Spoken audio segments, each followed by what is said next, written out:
sir આપ જોઈ રહ્યા છો સંદેશ ન્યૂઝ તમારી સાથે સત્યની સાથે વોરરૂમ સાથે હું છું નુપુર વોરરૂમમાં દેશ દુનિયા રાજ્યના બધા જ મોટા મહત્વના સમાચાર આપને બતાવીશું પણ સૌથી પહેલા વાત કરવી છે જતા જતા મેઘરાજા કરી રહેલા જમાવટની જી હા ભાદરવો મહિનો ચાલી રહ્યો છે આમ તો કહેવાય કે ભાદરવો તપે પણ ભાદરવો અત્યારે વરસી રહ્યો છે હવામાન વિભાગની પણ આગાહી છે કે આજથી લઈ અને 27 તારીખ સુધી રાજ્યમાં વરસાદી માહોલ છવાયેલો રહેશે ને એ જ આગાહી પ્રમાણે વરસાદ વરસી રહ્યો છે ઉકળાટ અત્યારે માજા મૂકી રહ્યો છે આમ તો ગરમી વધે અને એની સાથે સાથે વાતાવરણ સૂકું થતું જાય પણ જે બંગાળની ખાડીમાં સિસ્ટમ બની છે ને એ સિસ્ટમ અત્યારે ગુજરાત સુધી પહોંચી રહી છે ને એના કારણે ઉકળાટ અને બફારો વધી રહ્યો છે ને આ બધા વચ્ચે વરસાદના સમાચાર પણ અલગ અલગ જિલ્લા તાલુકામાંથી મળી રહ્યા છે વડોદરામાં અસહ્ય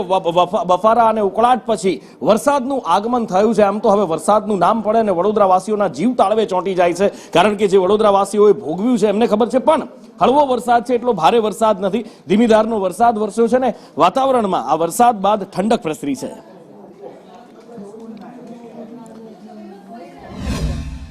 આખરે વડોદરા શહેરમાં 8 દિવસના વિરામ બાદ વરસાદે આગમન કર્યું છે અને જે રીતે બફારાનું સામ્રાજ્ય હતું ત્યારબાદ વરસાદ હાલ અહીંયા પડી રહ્યો છે દાંડિયા બજાર કારેલીબાગ રાવપુરા ફતેગંજ સહિતના વિસ્તારમાં ધીમી ધારે વરસાદ અહીંયા વરસી રહ્યો છે અને જે રીતે શ્રાદ્ધ પક્ષમાં જે તાપ હોય છે તે ક્યાંક વધારે હોય છે અને તેના કારણે જ લોકો પરસેવાથી રેજેક્ટ થતા હતા પરંતુ આખરે સાંજે અહીંયા વરસાદનું આગમન થતાં ઠંડક અહીંયા પ્રસરી છે જોકે